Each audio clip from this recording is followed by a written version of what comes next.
Hi, I'm Dana, and welcome back to another episode of Learning to be Autistic. This is a series I started after receiving my own autism diagnosis at 21 and realising that I had to figure a lot of stuff out about myself as a person and especially as an autistic person. It's a whole added part of identity that I had to figure out. And I thought I'd start this series both because these videos are essentially like free therapy and also because it can help out some other people and it starts discussions and I get to learn stuff and other people get to learn stuff and it's just a good time. So I'll link the first episode up here if you want to watch that. But let's get into today's, because today I really want to take things right back to the basics and talk about some of the things that made me sort of start questioning like, oh, I think I might be autistic.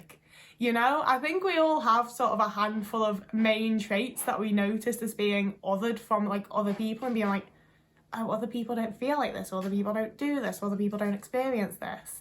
So I wanted to talk about what those traits were for me. You know, I think a lot of things that come with a lot of different neurodivergencies, we can quite easily brush under the carpet and be, well, everyone feels like that. But not everyone feels things to the same intensity as someone who's neurodivergent, and a lot of things are just, they sound the same, but they're not. So the very first one was the big thing that everyone I've ever known has noticed about me, and that is that I have extreme special interests.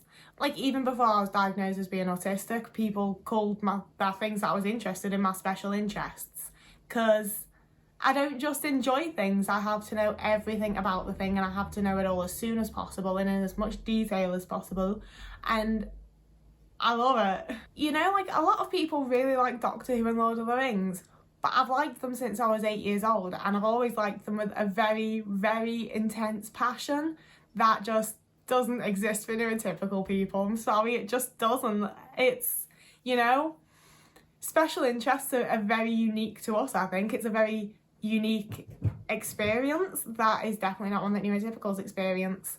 And my special interests were extremely clear to anyone. You know, like my childhood was spent circling every item of Doctor Who in the Argos catalogue for Christmas. And my parents would be like, don't you want like a Bratz doll or this? And I'd be like, no, I'm going to be obsessed with Bratz in like 2 years and then I'll only want Bratz stuff. But right now, and for many years to come, it's about Doctor Who and I want all the Doctor Who stuff. And it was as I was getting into my later teen years and a lot of the people that I'd shared interests with were like, I'm not into that anymore, I grew out of that. And I was like, people grow out of things, huh? People grow out of things. There's a handful of things I've grown out of, like dinosaurs and Bratz and Barbie, but most of my interests have remained pretty much the same, and ones that I gain tend to like sort of stick these days now that I'm an adult. And it was in those teen years as everyone was sort of dropping off of things that I was like, oh, I think I like things too much. I think I like things like a lot more than other people like things that they really like. And then I started reading up on autism and was like, oh, I think I have special interests. And my next one was that I was always a picky eater, but I never saw myself as a picky eater because my parents and like family members saw it as Dana won't even try this thing. She is annoying and refuses and she's a picky little fussy eater. And to me, I was like, nah, I've smelt it, I've looked at it. It smells disgusting. I can imagine exactly how it's going to taste. I don't need to taste it to know that it's fucking disgusting. You know, and on the occasions when I was cahooled into fucking trying something, I was like, oh, look at that. It tastes exactly how I thought it would and I hate it. And for some reason that was often perceived as like, well, you decided that you weren't going to like it. And it's like, well, yeah, because it smells and tastes horrible. But the older I got, the more I realised that I often went for things because of texture. I often didn't like things due to the texture. You know, a lot of it wasn't just I don't like this food. It was like the feeling of it in my mouth physically makes me feel like I am about to throw up. It's somewhat painful and it's just horrific. It makes my skin crawl. I have a very, very strong reaction to things that I don't like taste-wise. But it was another one where as I got older, I tried more and more foods. And I didn't really care to try many of them again, you know? I've tried it, I've been there, I didn't enjoy it. So I stuck to like sort of quite a childish palate for the most part. Like I really like olives, and when I did eat cheese, I really liked a lot of like strong cheeses and stuff. So in some areas my palate was my quite refined palate, but in other areas I'm like, no, I want it to be beige and all the same texture. You know, it's a unique little mix.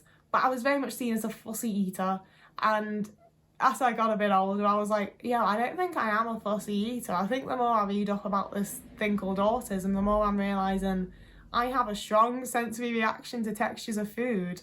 One of the ones that honestly I think like kind of changed my life a little bit when I figured out it was autism was that I always got overly emotional to changes in my routine. And it came across in a way that I kind of struggled to realise what it was for a while. Because what I mean by it is like, say I've gone out and had a really nice day with friends or with my partner or, you know, whoever. I've gone somewhere out of my normal routine and I've done something. I've had a great time. I've really enjoyed it. It's been good people. It's been a good experience. It's been a really nice day. And then I get home and suddenly I'm still like, I've had a nice day, but I'm all antsy and I'm anxious and I'm upset. I'm really, really deeply sad. And then I start crying and I have to like huddle myself away and have my little routine for when that happens. And I had my little routine for when that happens from like the age of about 13, when I realised like if I don't make myself feel better, no one else is gonna, because no one else understands what this is. So when I was then looking into like different autistic traits and what it means to be autistic and the like, I started reading about meltdowns and I was like, yeah, I'm not sure I've like ever experienced a meltdown. Maybe I'm not autistic. And then I read more about like the situations that cause meltdowns and the symptoms of meltdowns, and I was like, oh, when I've gone out and had a nice day, I've had a lovely time, but it's been a big change in my routine and what I'm used to and what I actually normally do in a day. It's been, you know, quite as nice as it's been quite overwhelming. And I'm coming home and my brain's like, okay, we're in a safe space, meltdown time. You know, I'd spent years puzzling over like, why is it anytime I have a good time I'm then like horrifically sad afterwards? And once I realised that, I don't get as sad during those times. And I think it's because like my body was reacting to all of like the overwhelm and the stress, and my brain was reacting to that obviously and causing my body to feel this way. But because I didn't know I was overwhelmed, my brain was just like, oh, these are the symptoms of sadness, we're crying, we're like, you know, it's a symptom of sadness. We're obviously sad right now, so we'd better feel sad. And I don't think that it was like an authentic feeling of sadness, because I'm not sad, I've had a good time. I'm just overwhelmed from it all and having a little meltdown. But that blew my mind. I was like, oh shit. Like, I think out of everything I figured out, that was the thing that made me think like, oh, I think I am autistic actually. But obviously when you're reading up on autism, a lot of it's written by non-autistic people, which means that it's often written about people with higher support needs and not really people that I can personally relate to in a lot of ways. So it made me think like, oh, I'm really like, really not autistic, you know, a lot of the time, because I was like, oh, I can speak and I can do this and I can do X, Y, Z. And obviously it's just not the way that it is. But it was when I finally started to actually read experiences from other autistic people, and I read about the whole sort of overachiever to burnt out pipeline, that I finally was like, oh, I do relate to people that are autistic. Okay, this means something. And yeah, it was insane to be able to read all of these experiences from people who had shared my life. Like, all as a child, I was constantly told how much potential I had and how smart I was and how just brilliant I was going to be in the future and how brilliant I was now, because like your reading age is so high and you're such a good writer and so on and so forth. And then you get older and you realise that actually you're pretty much on the same level as the rest of your peers, and you have to suddenly lose the whole ego, and then suddenly that means that you're absolutely nothing at all, and then you get really, really burnt out trying to work harder to be all that you were supposed to be. And that was exactly what happened to me, and it was so affirming and mind-blowing to read that other people had had that exact same experience, and also very affirming to realise that most of the people I was reading these experiences from were autistic.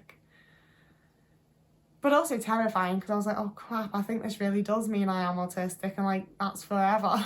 And the final thing I wanted to talk about is struggles with relationships and friendships, because we all talk about how difficult it is, because like one of the major traits of autism is not being great at socialising. That's a part of being autistic for a lot of us.